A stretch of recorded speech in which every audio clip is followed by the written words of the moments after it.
नमस्कार दोस्तों, स्वागत है आप सबका हमारे चैनल में। आज मैं नोटों के बारिश के ऊपर एक छोटी सी एक चर्चा करूंगा। बहुत से लोगों का यही सवाल रहता है कि ऐसी कौन सी शक्ति होती है जो नोटों की बारिश करती है। देखिए, शक्तियाँ बहुत सी हैं नोटों की बारिश करने में, लेकिन इसमें जो है 3 शक्तियाँ बहुत ही अहम भूमिका निभाती हैं। एक होता है सिप्ली जिन, जो कि ये पलक झपकते ही नोटों की बारिश भी करता है, उसे रोक भी देता है और लाइफ टाइम के लिए भी रोकता है। और दूसरा होता है डेढ़ फुटिया के माध्यम से भी होता है। और तीसरा होता है कलुआ बीर बोले तो उसे मुंजा भी कहा जाता है। ये 3 शक्तियाँ ऐसी होती हैं कि कोई भी वस्तु को इधर से उधर करने में ये सहायक सिद्ध होती हैं। कोई भी सामान इधर से उधर ट्रांसफ़र कर देना, लेके आना, मालिक का कोई भी कार्य है वो पूरा करना, ये पलक झपकते ही इस काम को कर देते हैं।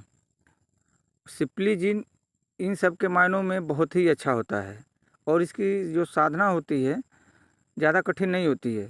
हालांकि डेढ़ फुटिया की साधना और मुंजा की साधना कुछ खतरनाक हैं, लेकिन सिप्ली जिन की साधना इतनी खतरनाक नहीं है और इसे कई लोगों ने भी किया है और लाभ भी उठाते हैं। ज़रूरी नहीं है कि ये मतलब ये सब धन की बरसात ही करते चलें, नहीं।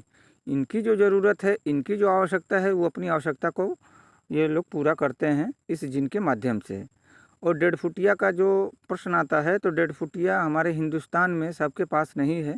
बहुत ज़्यादा से ज़्यादा होगा तो 1000-1200 लोगों के पास डेढ़ फुटिया होगा, बाकी किसी के पास डेढ़ फुटिया है ही नहीं।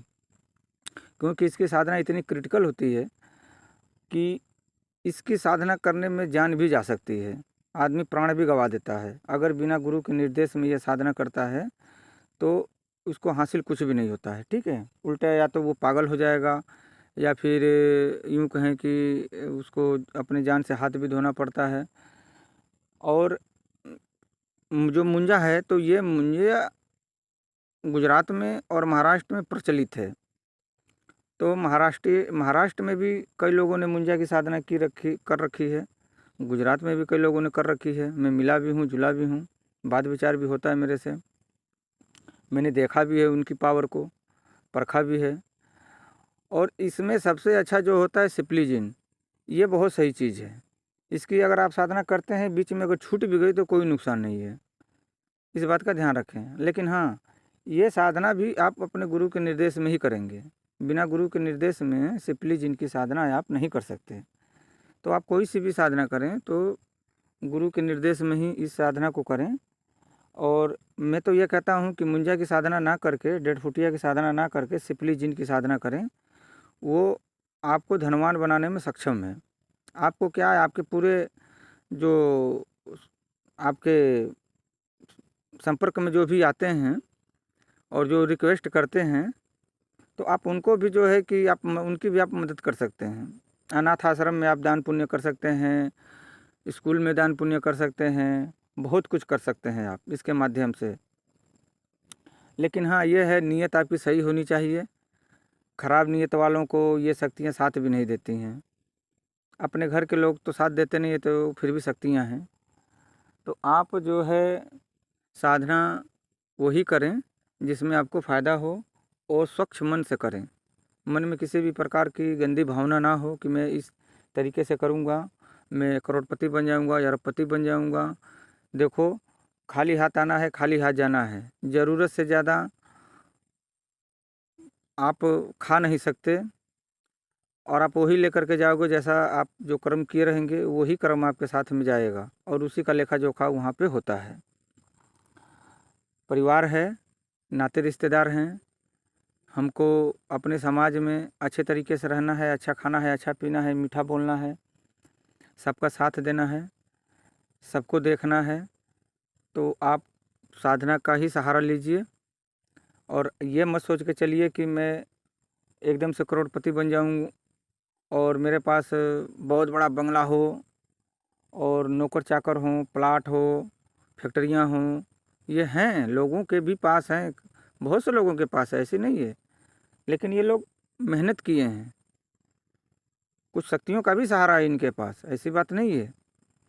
तो आपको मैं यही बोलना चाहूँगा, आप कोई भी साधना करें स्वच्छ मन से करें और मन में किसी भी प्रकार की मलिनता ना लेकर के आएँ और किसी को परेशान करने के लिए कोई साधना ना करें और ज़्यादा ऊंचा उठने की भी आप कोशिश ना करें। आप उतने में रहें जितने में आपको अच्छा लगे।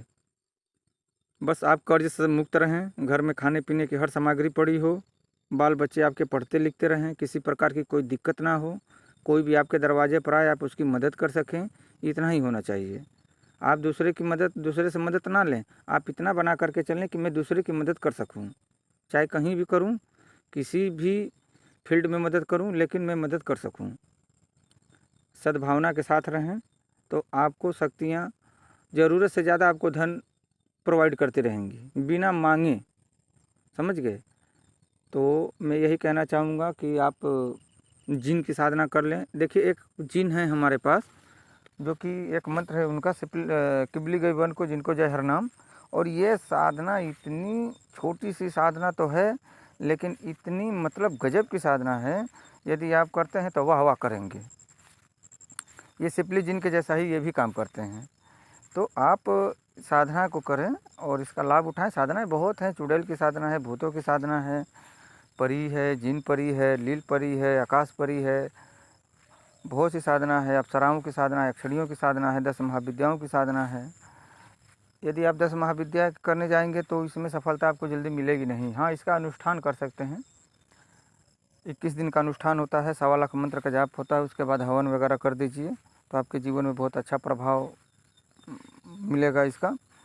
और यदि आप कोई प्रत्यक्षीकरण साधना करना चाहते हैं, साधना छोटी हो और लाभ उसका बहुत ज़्यादा हो, तो आप छोटी साधनाओं में ध्यान दीजिए। जैसे इतरयोनी की साधना हो गई, तो ये साधना जैसे जिन बाबा महाराज मतलब जो भी बोलें, जिन की साधना हो गई, परी की साधना हो गई, अप्सरा की साधना हो गई, इन साधनाओं को भी करके अपने जीवन को जो है कि सफल बना सकते हैं। तो आप साधना करें और साधना के माध्यम से अपने जीवन को ऊपर लेकर के आएँ और गरीबी रेखा से ऊपर उठें। धन्यवाद।